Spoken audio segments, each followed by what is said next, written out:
Good evening to all of you and welcome back to my online classes. I am doctor Ashok Yadav और हम बात कर रहे हैं बायोटेक्नोलॉजी के विषय में। प्रीवियस लेक्चर्स में हम लोगों ने बायोटेक्नोलॉजी के अंतर्गत बायोटेक्नोलॉजी के बहुत सारे इंपॉर्टेंट फैक्ट्स को जानने की कोशिश की।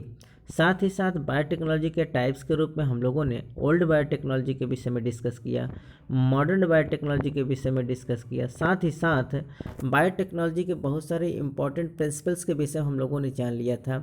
और अगर हम बात करें मॉडर्न बायोटेक्नोलॉजी के अंतर्गत तो हम लोगों ने आरडीएनए टेक्नोलॉजी को बहुत अच्छे से जाना है। साथ ही साथ हम लोगों ने केमिकल इंजीनियरिंग के विषय में भी डिस्कस कर लिया है। आज आइए बच्चों, वीडियो के इस लेक्चर सेगमेंट्स में हम लोग बात करेंगे इसके प्रोसेस के विषय में, अर्थात बायोटेक्नोलॉजी का प्रोसेस क्या है, किस प्रकार से हम लोग बायोटेक्नोलॉजी को करते हैं, किस प्रकार से हम लोग अपने डिजायर्ड जीन को आइसोलेट करते हैं, किस प्रकार से हम लोग अपने जीनोमिक जीन को आइसोलेट करते हैं, और फिर किस प्रकार से अपने डिजायर्ड जीन को हम बैक्टीरियल प्लाज्मिड में इंसर्ट करके और फिर वो हम अपने अप्रोप्रिएट होस्ट के अंदर क्लोनिंग के लिए तैयार करते हैं। आज आइए इन्हीं सब प्रोसेस के विषय में हम लोग बहुत डीप्स में अध्ययन करते हैं और जानते हैं कि कैसे ये प्रोसेस होता है बायोटेक्नोलॉजी का। ठीक बच्चों, तो आइए हम बात करते हैं प्रोसेस कि किस प्रकार से हम प्रोसेस करते हैं। तो सबसे पहले अगर हम देखें तो isolation of gene from isolation of the gene of interest और डिजायर्ड जीन। तो बच्चों सबसे पहले डिजायर्ड जीन को निकालने से पहले हम लोग क्या करते हैं, जीनोमिक डीएनए को निकालते हैं। किसको निकालते हैं बच्चों? जीनोमिक डीएनए को। अर्थात पहले हम क्रेजी डीएनए को निकालते हैं, जीनोमिक डीएनए को निकालते हैं और उसी डीएनए के बीच में हमारा क्या होता है, जीन ऑफ इंटरेस्ट होता है, डिजायर्ड जीन होता है। तो पहले आप डिजायर्ड जीन को नहीं निकाल पाएंगे, सबसे पहले आपको जीनोमिक डीएनए को अलग करना पड़ेगा। और ये जीनोमिक डीएनए कहाँ पाया जाता है? आपको पता है कि जो डीएनए होता है वो कहाँ होता है? कोशिका होता है। कोशिका के अंदर, सेल के अंदर आप जाएंगे देखेंगे न्यूक्लियस होता है। न्यूक्लियस के अंदर जो क्रोमोसोम्स होता है बच्चों, उन्हीं क्रोमोसोम पर क्या पाए जाते हैं, हमारे जितने भी ट्रेट्स होते हैं, जितने भी कैरेक्टर्स होते हैं, उन सब को रेगुलेट करने के लिए, उन सब को शो करने के लिए जो हमारे डिजायर्ड जीन होते हैं वो उसी क्रोमोसोम पर देखने को मिलते हैं। तो सबसे पहले हम क्या करेंगे, जीनोमिक डीएनए को निकालेंगे। और वो जीनोमिक डीएनए जो होता है बच्चों, वो बहुत बड़ा क्रेजी डीएनए होता है जो पता नहीं कितने बेस पेयर का होता है और 3 × 10⁹ बेस पेयर का होता है। ठीक बच्चों, कितना होता है अगर इसके हम लेंथ देखें ह्यूमन बींग्स में बच्चों, तो 3 × 10⁹ बेस पेयर का होता है। ठीक बच्चों, और हम लोगों के शरीर में लगभग 40 से 50 लाख डीएनए देखने को मिलते हैं। तो इस प्रकार से हम लोग अगर देखें तो बहुत बड़ा डीएनए होता है, अर्थात उसको हम क्रेजी डीएनए कहते हैं। और उस क्रेजी डीएनए में बहुत सारे डिजायर्ड और अनडिजायर्ड जीन होते हैं, क्योंकि हमको जिस चीज़ को बनाना है, जिस थिंग्स को हमको तैयार करना है, उसी का डिजायर्ड जीन हमको लेना है, अर्थात उसी को डिनोट करने वाला जीन्स हमको डीएनए हमको निकालना होता है। आइए हम प्रोसेस को समझते हैं बहुत डीप में। तो सबसे पहले बच्चों हम ये देखते हैं कि जैसे देखिए कि कोशिका के अंदर, जैसा कि मैंने हम लोगों ने अभी डिस्कस किया कि कोशिका के अंदर क्या होता है, न्यूक्लियस होता है। और न्यूक्लियस के अंदर क्या होता है बच्चों, डीएनए होता है, अर्थात क्रोमोसोम पे लगा हुआ। तो सबसे पहले हम सेल को पृथक करेंगे, अर्थात जिस किसी ऑर्गेनिज्म का हमको डिजायर्ड जीन तैयार करना है उसका हम क्या करेंगे, सेल आइसोलेट करेंगे। तो जैसे आप देख रहे हैं कि ये एनिमल सेल है, ये प्लांट सेल है, फंगल सेल है और ये बैक्टीरियल सेल है। और ये आप देख रहे हैं बीच में सेल के अंदर एक क्या है, ये न्यूक्लियस देखने को मिलता है। उसी न्यूक्लियस के अंदर क्या होता है बच्चों, डीएनए होता है। तो सबसे पहले हम डायरेक्ट डीएनए को तो बच्चों निकाल नहीं पाएंगे। क्यों? क्योंकि हमको जाने के लिए सबसे पहले हमारा सेल क्या करना पड़ेगा, डाइजेस्ट। क्योंकि कोई भी चीज़ अगर आपको निकालना है तो डायरेक्ट सबसे पहले हम क्या करेंगे, सेल को डिजॉल्व करेंगे। सेल को डिजॉल्व करेंगे तो सेल को डिजॉल्व करने के लिए हमको क्या करना पड़ेगा, क्योंकि सेल के सबसे बाहर का कवरिंग, सपोज दैट आप एनिमल सेल को अगर डिजॉल्व करना चाहते हैं तो सबसे पहले क्या होगा कि एनिमल सेल का जो सबसे बाहरी कवरिंग होता है बच्चों, वो प्लाज्मा मेम्ब्रेन होता है। तो सबसे पहले हम प्लाज्मा मेम्ब्रेन को डिजॉल्व करेंगे। जब प्लाज्मा मेम्ब्रेन को डिजॉल्व करेंगे, जैसे ही हम अंदर जाते हैं तो बहुत सारे ऑर्गेनल्स देखने को मिलते हैं, बहुत सारे माइक्रो न्यूट्रिएंट्स देखने को मिलेंगे। तो वो सब माइक्रो मॉलिक्यूल्स जो होते हैं बच्चों, उन सबको डिजॉल्व करने के लिए हमको क्या करना पड़ेगा, उनको डिजॉल्व करने वाला एंजाइम डालना पड़ेगा, फिर वो डिजॉल्व हो जाते हैं। ठीक बच्चों, इसके बाद फिर हम क्या करेंगे, न्यूक्लियस के अंदर जैसे ही जाएंगे तो सबसे पहले न्यूक्लियर मेम्ब्रेन को डिजॉल्व करेंगे।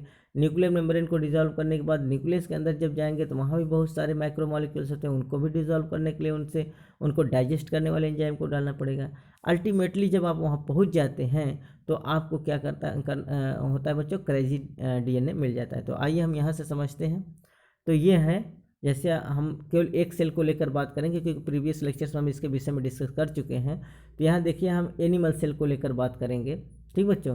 तो यहाँ सपोज दैट हमने एनिमल सेल को ले लिया है, तो एनिमल सेल में हम देख रहे हैं कि सेल वॉल को डाइजेस्ट करने के लिए, प्लाज्मा मेम्ब्रेन को डाइजेस्ट करने के लिए, और जो प्रोटीन, जो माइक्रोमॉलिक्यूल्स के रूप में प्रोटीन के कंपोनेंट हो गए उनको डाइजेस्ट करने के लिए, आरएनए को डाइजेस्ट करने के लिए, कुछ स्टार्च होंगे अर्थात पॉलीसैकेराइड्स होंगे, इन सबको डाइजेस्ट करने के लिए बच्चों जो इनके रिस्पॉन्सिबल एंजाइम्स होते हैं उनको हम, जैसे सपोज दैट प्रोटीन को डाइजेस्ट करने के लिए प्रोटीएज डाल देंगे, लिपिड को डाइजेस्ट करने के लिए लाइपेज डाल देंगे, आरएनए को डाइजेस्ट करने के लिए आरएनएज डाल देंगे, और जो पॉलीसैकेराइड्स जैसे स्टार्च को डाइजेस्ट करने के लिए हम माल्टेज डाल देंगे, माइलेज डाल देंगे।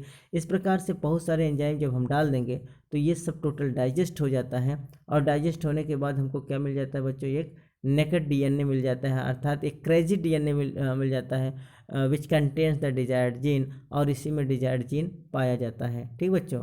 अब जब ये डिजायर्ड जीन हमको मिल गया है तो क्या करेंगे, हम इस पूरे डिजायर्ड जीन को हम क्या करेंगे बच्चों, अर्थात ये चिल्ड इथेनॉल में डाल देते हैं। किस में डाल देंगे बच्चों, चिल्ड इथेनॉल में।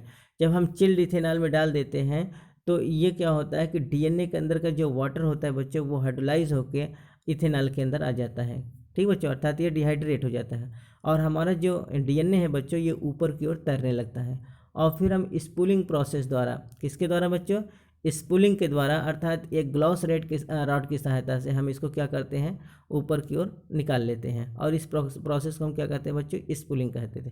यहाँ तक का जो बात है बच्चों वो हम लोग कर चुके थे प्रीवियस लेक्चर्स में बच्चों, यहाँ तक हम लोगों ने डिस्कस कर लिया था। आ जाइए इसके आगे की हम बात करते हैं। कि ये देखिए बच्चों, जब हम लोग स्पूलिंग मेथड से द्वारा, अर्थात ग्लॉस रॉड की सहायता से हम जब इसको निकाल लेते हैं तो ये हमारा इस प्रकार से आप देख रहे हैं कि ये क्या है, एक प्रकार का क्रेजी डीएनए हमको प्राप्त हो गया है।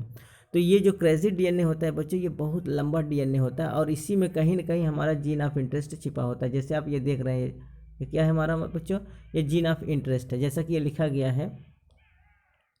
क्या लिखा गया है यहाँ देखिए आप, ये लिखा गया है जीन ऑफ इंटरेस्ट या जीन ऑफ इंसुलिन या डिजायर्ड जीन, ठीक बच्चों, अर्थात इंसुलिन को बनाने वाला जो जीन होता है, the gene which is responsible for the making of insulin, अर्थात जो इंसुलिन को बनाने के लिए रिस्पॉन्सिबल जीन है जिसको हम डिजायर्ड जीन कहते हैं या जीन ऑफ इंटरेस्ट कहते हैं, वो हमारा इसी क्रेजी डीएनए में लगा होता है। अब हमको क्या करना है बच्चों, हमको टोटल, क्योंकि इसमें डिजायर्ड जीन भी है अनडिजायर्ड जीन भी है, तो हमको क्या करना है, हमको केवल डिजायर्ड जीन को लेना है, अर्थात ये इंसुलिन बनाने वाला जो रिस्पॉन्सिबल जीन है इसको निकालना है। तो हम करेंगे क्या बच्चों, इसको क्या करेंगे, used specific enzyme called as the genetic scissor और मॉलिक्यूलर सीजर। अब इसको कट करने के लिए, इसको निकालने के लिए बच्चों एक मॉलिक्यूलर सीजर्स के रूप में जो रिस्ट्रिक्शन एंडोन्यूक्लियोज एंजाइम होता है उसका हम यूज करेंगे, और इस रिस्ट्रिक्शन एंडोन्यूक्लियोज एंजाइम को हम स्पेसिफिक एंजाइम कहते हैं या जेनेटिक सीजर कहते हैं या मॉलिक्यूलर सीजर कहते हैं या मॉलिक्यूलर नाइफ कहते हैं, ठीक बच्चों, डिफरेंट नाम से हम इसको जानते हैं, किसको, रिस्ट्रिक्शन एंडोन्यूक्लियोज एंजाइम को। और ये रिस्ट्रिक्शन एंडोन्यूक्लियोज एंजाइम बच्चों ये जो काटेगा, अर्थात इसको काटने के लिए क्या होता है, ये रिकग्निशन साइट होता है, अर्थात ये अपने रिकग्निशन साइट पर अपने पॉलिंड्रोमिक सीक्वेंस को पहचान कर एक रिकग्निशन साइट पर ही, एक स्पेसिफिक साइट पर ही कट लगाता है, ठीक बच्चों। अर्थात हम ये देखें कि ये जो क्रेजी डीएनए हमारा होता है, इतना लंबा सा जो डीएनए होता है बच्चों, इसमें डिफरेंट स्थान पर अर्थात lots of recognition specific site हो रहा है। कितना होता है बच्चों, अर्थात इसमें बहुत सारे स्पेसिफिक साइट देखने को मिलेंगे, बहुत सारे पॉलिंड्रोमिक सीक्वेंस डिफरेंट स्थान पर मिलेंगे और डिफरेंट बेस पेयर पर मिलेंगे, ठीक बच्चों। तो ये जहाँ जहाँ अपना पैलेंड्रोमिक सीक्वेंस देखेगा, जहाँ जहाँ अपना रिकग्निशन साइट देखेगा, वहाँ वहाँ ये कट लगा देता है, ठीक बच्चों। तो रिस्ट्रिक्शन एंडोन्यूक्लियोज एंजाइम एक स्पेसिफिक साइट पर, एक रिकग्निशन साइट पर ही कट लगाता है अपने पैलेंड्रोमिक सीक्वेंस को पहचान कर, ठीक बच्चों। तो इस प्रकार से अगर हम देखें तो सबसे पहले हम ये बात करें कि व्हाट इज़ द ये जो रिस्ट्रिक्शन एंडोन्यूक्लियोज का नाम आ रहा है बच्चों, ये रिस्ट्रिक्शन क्यों कहा जाता है, अभी हम आगे डिस्कस करेंगे इसको रिस्ट्रिक्शन क्यों कहा जाता है, ठीक बच्चों। अभी हम डिटेल्स में इसके विषय में बात करेंगे कि रिस्ट्रिक्शन किस लिए कहा जाता है और क्या कारण है रिस्ट्रिक्शन कहने का। और दूसरा है बच्चों कि ये एक प्रकार का न्यूक्लियस है, ये एंजाइम क्या कहलाता है, इंडोन्यूक्लियस कहलाता है। तो सबसे पहले अगर हम ये जानें तो ये क्या है, एक न्यूक्लियस है। और न्यूक्लियस बच्चों दो प्रकार का होता है। न्यूक्लियस होता क्या है, न्यूक्लियोज होता है ब्रेक द न्यूक्लिक एसिड, अर्थात जो न्यूक्लिक एसिड को, जो न्यूक्लियोटाइड्स के बेस पेयर हैं बच्चों, प्रत्येक न्यूक्लियोटाइड्स बेस पेयर को काटने के लिए जो रिस्पॉन्सिबल एंजाइम होता है बच्चों, उसको हम क्या कहते हैं, न्यूक्लियस कहते हैं। तो न्यूक्लियस कितने प्रकार के होते हैं बच्चों, दो प्रकार के, एक होता है आरएनएस और दूसरा होता है डीएनएस। आरएनएस वो एंजाइम्स होता है जो आरएनए को डाइजेस्ट करता है, और डीएनएस वो एंजाइम होता है जो डीएनए को डाइजेस्ट करता है। तो हमने प्रीवियस लेक्चर्स में बात किया है कि आप सभी कंसिस्टेंसी को डिसॉल्व करने के लिए आप हर एक एंजाइम्स को डाल सकते हैं, लेकिन चूंकि हमको आइसोलेट क्या करना है, डीएनए आइसोलेट करना है, इसलिए आप भूल कर भी डीएनएज नहीं डालेंगे। अगर आप डीएनएज डाल देंगे तो डीएनए भी क्या हो जाएगा, डाइजेस्ट हो जाएगा। तो आइए हम बात करें कि न्यूक्लियस कितने प्रकार के होते हैं। न्यूक्लियस दो प्रकार के होते हैं, एक आरएनएज होता है, दूसरा डीएनएज होता है। आरएनए क्या करता है बच्चों, आरएनए को डाइजेस्ट करता है, जबकि डीएनए को डाइजेस्ट करता है। तो हमको डीएनए को डाइजेस्ट नहीं कराना है, बल्कि डीएनए को एक स्पेसिफिक साइट पर कट कराना है।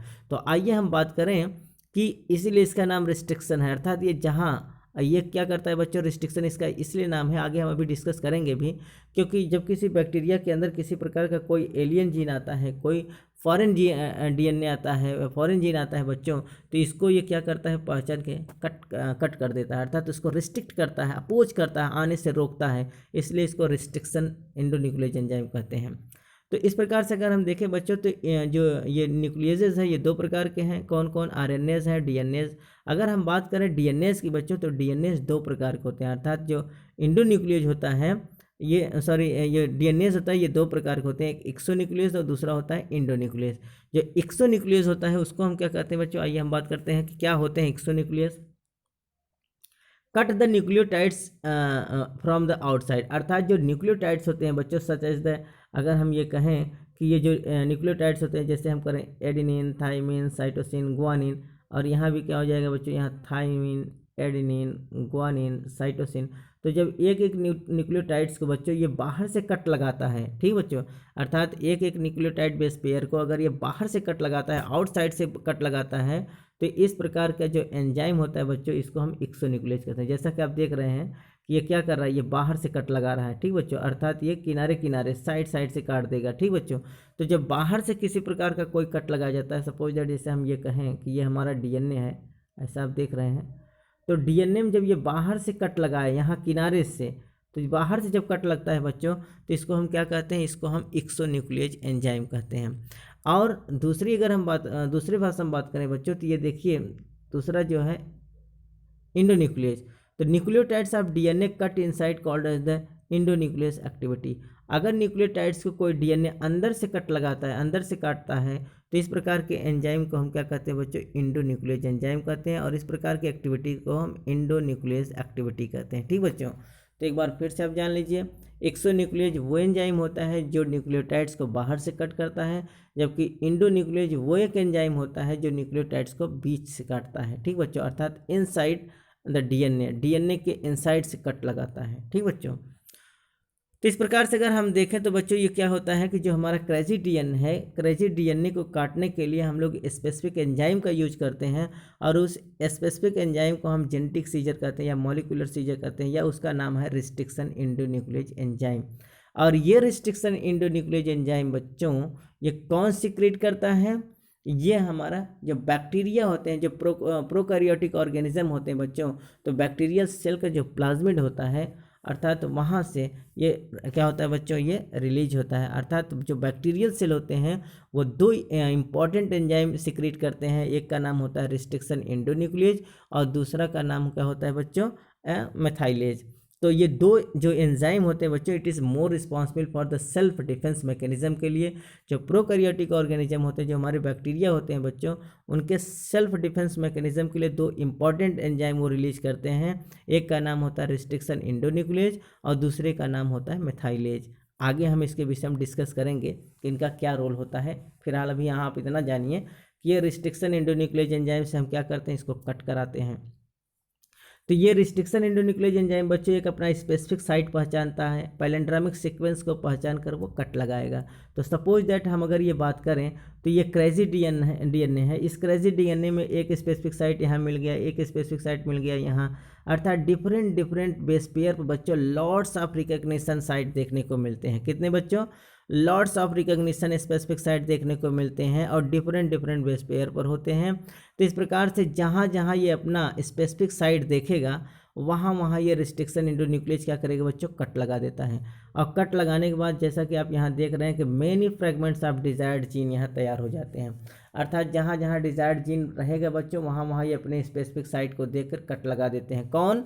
रिस्ट्रिक्शन एंडोन्यूक्लियस एंजाइम, क्योंकि हमने बताया कि ये बीच बीच में कट लगाते हैं। इस प्रकार से जो कटा हुआ जो फ्रेगमेंट होता है बच्चों, इसमें बहुत सारे मेनी फ्रेगमेंट और different length different base pair के फ्रेगमेंट्स होते हैं। ठीक बच्चों, अर्थात इसमें डिजायर्ड भी होंगे और अनडिजायर्ड दोनों फ्रेगमेंट्स देखने को मिलते हैं। इस प्रकार से क्या कर देता है, बहुत सारे छोटे छोटे बड़े बड़े पीसेस में कट कर देता है।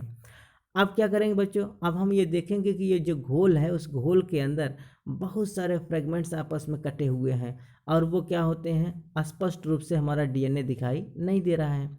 अब इसको हम सेपरेट करने के लिए क्या करेंगे बच्चों, इसको सेपरेट करने के लिए जिस टेक्निक का यूज करेंगे उसको हम कहते हैं जेल इलेक्ट्रोफोरेसिस। क्या कहते हैं बच्चों, जेल इलेक्ट्रोफोरेसिस। जैसा कि नाम से क्लियर है, जेल प्लस इलेक्ट्रोफोरेसिस, अर्थात उसमें हम इलेक्ट्रिक प्रोवाइड करेंगे, एक जेल तैयार करेंगे अर्थात एक बेड तैयार करेंगे। आइए बात करते हैं कि जेल इलेक्ट्रोफोरेसिस क्या होता है। जैसा कि बच्चों आप इस फिगर में देख रहे हैं, ये जेल इलेक्ट्रोफोरेसिस के लिए एक फिगर बनाया गया है। तो जेल इलेक्ट्रोफोरेसिस का मतलब क्या होता है, पहले आप समझिए इसका पर्पज क्या है। तो जेल इलेक्ट्रोफोरेसिस में क्या करते हैं बच्चों, सेपरेशन ऑफ डीएनए फ्रेगमेंट। जो हम लोगों ने डीएनए फ्रेगमेंट को यहाँ है, जैसा कि आप देखिए ये जो डीएनए फ्रेगमेंट है, छोटे छोटे पार्ट में बहुत सारे डीएनए फ्रेगमेंट हो गए हैं। तो इसको हमें क्या करना है, एक सीक्वेंस में तैयार करना है, बड़ा छोटा, अर्थात एक सीक्वेंस हम क्या करेंगे बच्चों, डीएनए को आइसोलेट करेंगे, अपना डिजायर्ड जीन हम खोजेंगे। तो इसमें क्या करते हैं बच्चों, जेल इलेक्ट्रोफोरेसिस द्वारा हमारा जो पर्पज है वो क्या होता है, separation of DNA fragment. DNA fragment को हम सेपरेट करेंगे अर्थात बड़े से छोटे की ओर, ये क्या करेंगे बच्चों, सिक्वेंसली हम तैयार करते हैं। दूसरा क्या करेंगे, colour them with the help of the dye. अब डाई की सहायता से हम उसको क्या करेंगे बच्चों, कलर करेंगे। क्यों? क्योंकि हमारा जो डीएनए होता है वो देखा नहीं जा सकता, ठीक बच्चों, जब तक हम उस पर कोई कलर नहीं डालेंगे। तो हम क्या करते हैं बच्चों, इथिडियम ब्रोमाइड का एक डाई, हम उस पर क्या करते हैं बच्चों, उस पर हम छिड़क देते हैं, डाल देते हैं। जब हम उस पर डाल देंगे तो वो हमारा जो डीएनए है बच्चों, जो डीएनए के फ्रेगमेंट हैं, ये कैसे, अर्थात पिंक कलर में दीप्तिमान होते दिखाई देंगे। और ऐसे दीप्तिमान भी नहीं होंगे, दीप्तिमान करने के लिए क्योंकि हम लोग डाई डाल देंगे तो डाई से भी ये प्रतिबिंबित नहीं होंगे। डाई के बाद हम क्या करेंगे बच्चों, यहाँ हम यूवी लाइट डालते हैं, अर्थात यूवी लाइट का लैंप जो होता है बच्चों, उससे उस लाइट को हम क्या करेंगे, उसको प्रोवाइड करेंगे। तो उस लाइट में ये जो डीएनए के फ्रेगमेंट है बच्चों, ये कैसे दिखेंगे, पिंक कलर के दीप्तिमान होते दिखाई देते हैं, अर्थात चमकते हुए दिखाई देंगे। किस कलर में, पिंक कलर में। कब? तो आइए प्रोसेस को समझते हैं।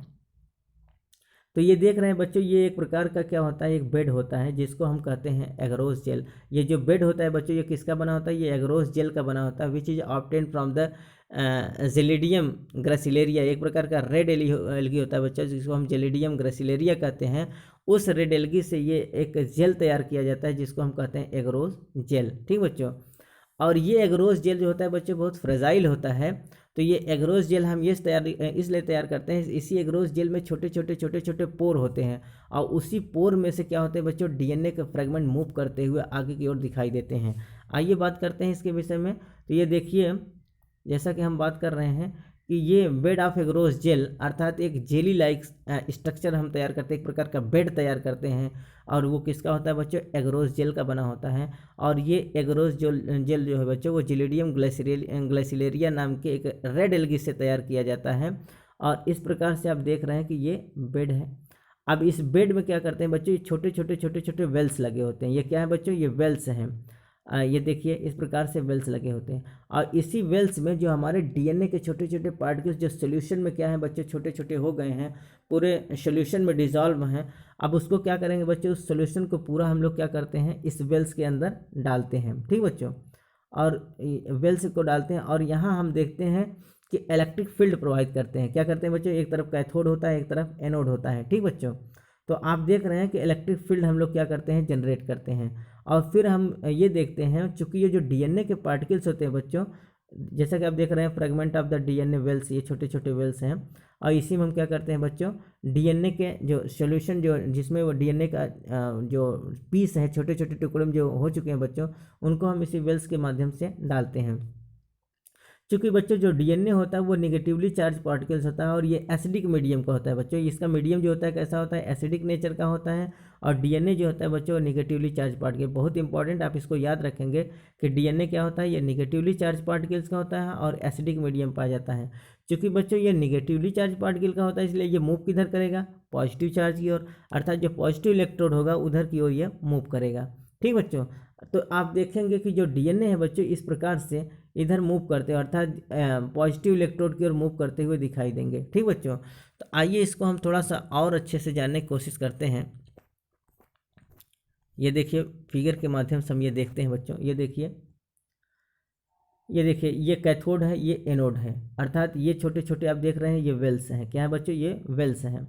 और इसी वेल्स के अंदर हम देख रहे हैं कि mixture of DNA molecules of different size, जो डिफरेंट साइज के डीएनए मॉलिक्यूल्स इस घोल में, इस सॉल्यूशन में क्या है बच्चों, अर्थात रेस्ट्रिक्शन इंडोन्यूक्लियोज एंजाइम की सहायता से छोटे छोटे पार्टिकल्स में, अर्थात डिफरेंट बेस पेयर में लॉट्स ऑफ जो रिकॉग्नाइज सेंटर है बच्चों वहाँ से इसको काट दिया गया, अर्थात यहाँ डिजायर्ड जीन भी होगा और अनडिजायर्ड जीन इस सॉल्यूशन में। और हमको चाहिए बच्चों डिजायर्ड जीन को पृथक करना है।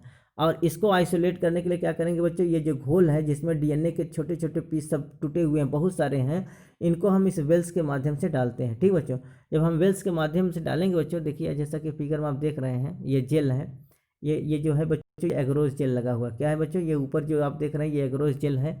और इस प्रकार से एक सिस्टम बनाया जाता है। तो यहाँ देखेंगे एक पावर सप्लाई किया गया है और इस एक तरफ कैथोड है, एक तरफ एनोड है।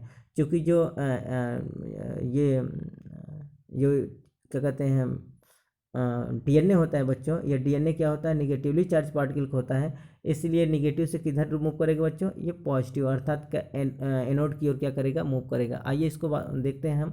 तो जैसा कि देखिए बच्चों ये फिगर में दिखाया गया है कि ये वेल्स हैं, इस वेल्स में हम लोगों ने क्या किया है कि डीएनए को डाला है।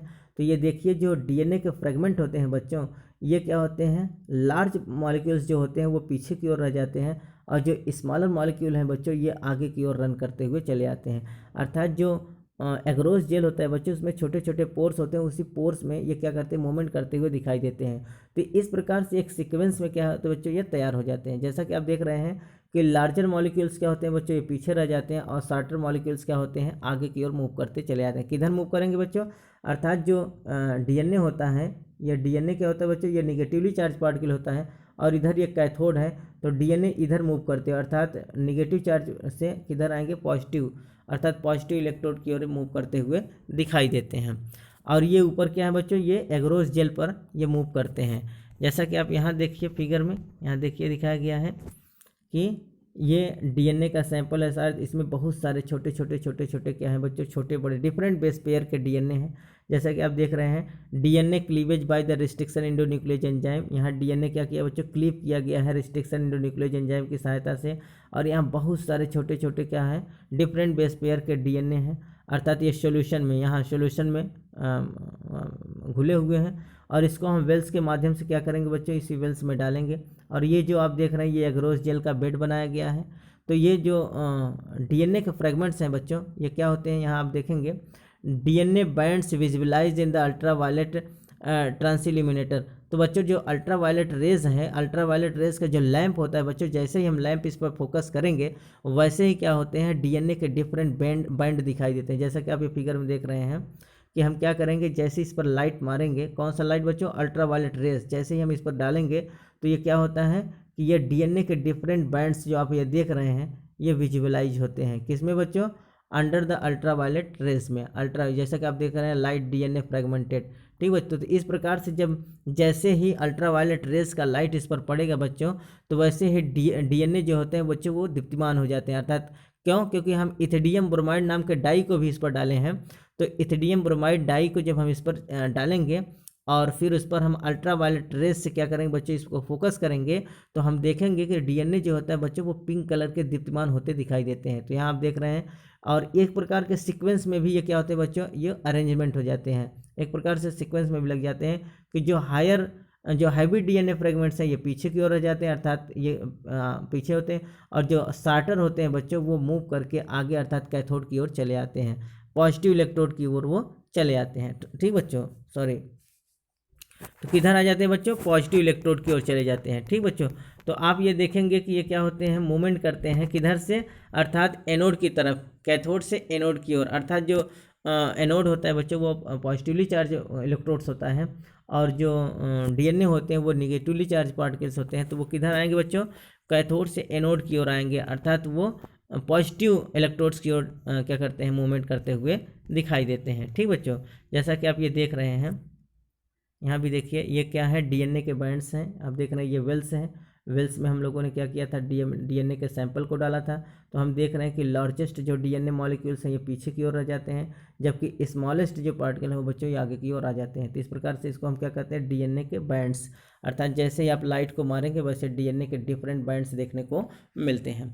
ठीक बच्चों, तो ये क्या है, ये जेल इलेक्ट्रोफोरेसिस का मेथड है। अर्थात ये एक प्रकार का बेड होता है जिसको हम एग्रोज बेड कहते हैं, और इसी एग्रोज बेड पर इस प्रकार से अरेंज होते हुए दिखाई देते हैं। तो जैसा कि आप देख रहे हैं कि इसी बेड में जो आप देख रहे हैं कि यहाँ जो आप ये देखेंगे, सॉरी, तो ये सपोज दैट यहाँ बहुत सारे डीएनए हैं, इसी में हमारा कहीं ना कहीं, जैसे सपोज दैट ये हमारा जीन ऑफ इंटरेस्ट होगा। ठीक बच्चों, तो सपोज दैट इसी में से कोई हमारा जीन ऑफ इंटरेस्ट है, उसी जीन ऑफ इंटरेस्ट को हमको क्या करना है बच्चों, आइसोलेट करना, निकालना है। तो देखिए निकालने की क्या प्रक्रिया है, कैसे हम लोग निकालते हैं। तो यहाँ देखिए बच्चों दिखाया गया कि सपोज दैट ये बहुत सारे जो डीएनए के बैंड्स आपको देखने को मिल रहे हैं, बड़े छोटे इस प्रकार से, इसी प्रकार से पिंक कलर के बच्चों दीप्तिमान होते हुए दिखाई देंगे। कब, जब हम इस पर क्या डालेंगे, इथिडियम ब्रोमाइड नाम के एक डाई को डालेंगे, और साथ ही साथ हम अल्ट्रावायलेट रेज से हम इसको देखेंगे तो बहुत सारे जो डीएनए के बैंड है बच्चों इस प्रकार से दीप्तिमान होते हुए दिखाई देते हैं। और इसी में कहीं ना कहीं हमारा क्या है बच्चों, डिजायर्ड जीन है। सपोज दैट ये हमारा डिजायर्ड जीन है। अब इस डिजायर्ड जीन को हम निकालेंगे कैसे, तो डिजायर्ड जीन को निकालने के लिए हम क्या करते हैं बच्चों, कि किसी टेक्निक अर्थात किसी अप्लायंस के द्वारा हम क्या करते हैं, इसको पूरा निकालते हैं। और निकालते हैं तो क्या करते हैं बच्चों, अर्थात डिजायर्ड जीन के साथ साथ थोड़ा सा इसमें एग्रोस जेल भी आ जाता है। क्या आ जाता है बच्चों, एग्रोस जेल भी आ जाता है। जैसा कि बच्चों आप देख रहे हैं कि DNA visible in orange colour under ultraviolet lamp, जैसे आप अल्ट्रावायलेट लैंप उस पर डालेंगे वैसे ही डीएनए क्या करता है, ऑरेंज कलर का दिखाई देता है। तो आइए हम देखते हैं कि डिजायर्ड जीन को हम कैसे निकालेंगे। तो डिजायर्ड जीन को निकालने के लिए क्या करते हैं बच्चों, देखिए कि हम पूरे जीन ऑफ इंटरेस्ट को निकालेंगे कैसे। जीन ऑफ इंटरेस्ट को निकालने के लिए हम पूरा जीन ऑफ इंटरेस्ट के साथ साथ थोड़ा सा जेल को भी निकाल लेते हैं। तो जीन ऑफ इंटरेस्ट के साथ साथ जेल को निकालने की इस प्रक्रिया को कहाँ से बच्चों, अर्थात जो एग्रोस जेल है, एग्रोस जेल से डीएनए को आइसोलेट करने की जो प्रक्रिया होती है जेल सहित, उसको हम इल्यूजन कहते हैं। क्या करते हैं बच्चों, अर्थात एग्रोस जेल से डीएनए अर्थात जीन ऑफ इंटरेस्ट के फ्रैगमेंट को निकालने की प्रक्रिया को हम इल्यूजन कहते हैं। आप इसको लिख लीजिए, बहुत इंपॉर्टेंट है। क्या कहते हैं बच्चों, इल्यूजन कहते हैं। जैसा कि हमने बताया था कि जो हमारा क्रेजी डीएनए अर्थात जीनोमिक डीएनए को बच्चों एथिल अल्कोहल से अर्थात क्या कहते हैं बच्चों, इथेनॉल से बाहर निकालने की प्रक्रिया को हम स्पूलिंग कह रहे थे। जैसा कि आपको पता है कि प्रीवियस लेक्चर में हम लोगों ने देखा था कि हम लोग इथेनॉल से ग्लाउस रॉड की सहायता से जब हम क्रेजी डीएनए को निकाल रहे थे, पूरे समूल डीएनए को, तो उसको हम स्पूलिंग मेथड्स द्वारा निकालते थे। अब यहाँ हम क्या करते हैं बच्चों, जीन ऑफ इंटरेस्ट को हम लोग जेल इलेक्ट्रोफोरेसिस के माध्यम से अर्थात एग्रोस जेल से बाहर निकाल रहे हैं। तो इस प्रक्रिया को हम इल्यूजन कहते हैं। क्या कहते हैं बच्चों, इल्यूजन कहते हैं। It is very very must important. तो ये हमारा जीन ऑफ इंटरेस्ट क्या हो गया बच्चों, आइसोलेट हो गया, निकाल लिया गया है जो हमको ज़रूरत था। सपोज दैट हमको इंसुलिन बनाने वाला जीन चाहिए था, ठीक बच्चों, या फिर लाइट इमिट करने वाला जीन चाहिए था किसी फायर फ्लाइज से। तो इस प्रकार का हमारा जिस जीन को हमको आइसोलेट करना है, जिस जीन की हमको आवश्यकता है, वो जीन हम लोगों ने जेल इलेक्ट्रोफोरेसिस के माध्यम से निकाल लिया है। ठीक बच्चों, अब ये जीन ऑफ इंटरेस्ट जो है आप देख रहे हैं कि ये इंसुलिन बनाने वाला, इंसुलिन प्रोटीन, इंसुलिन हार्मोन्स बनाने वाला जो जीन ऑफ इंटरेस्ट है ये हम लोगों ने आइसोलेट कर लिया।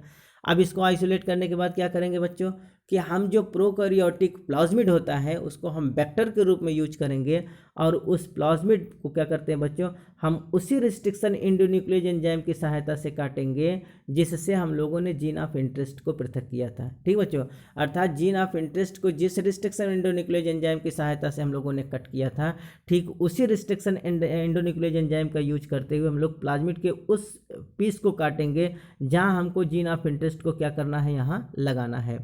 तो हम लोग करेंगे क्या बच्चों, इसलिए क्यों कटवाते हैं, क्योंकि ये जो रिस्ट्रिक्शन एंडोन्यूक्लियोज एंजाइम होता है बच्चों, वो अपना एक पैलेंड्रोमिक सीक्वेंस पहचानते हुए एक अपने स्पेसिफिक साइट पे काट देगा, और वो अपना क्या करेगा बच्चों, जो कम्प्लीमेंटरिटी जो होता है बच्चों, वो अपना कम्प्लीमेंटरिटी अपना बनाता है और अपना बिल्कुल कम्प्लीमेंट कॉपी तैयार करता है, जिससे ये जीन ऑफ इंटरेस्ट जो होता है इस प्लाज्मिड में आकर लग जाए। ठीक बच्चों, तो ठीक उसी सीक्वेंस पर काटता है जहाँ उसका रिकग्निशन सेंटर होता है। ठीक बच्चों, और इस प्रकार का जो ये कट लगाता है उसको हम क्या कहते हैं बच्चों, स्टिकी एंड। आगे हम बताएंगे।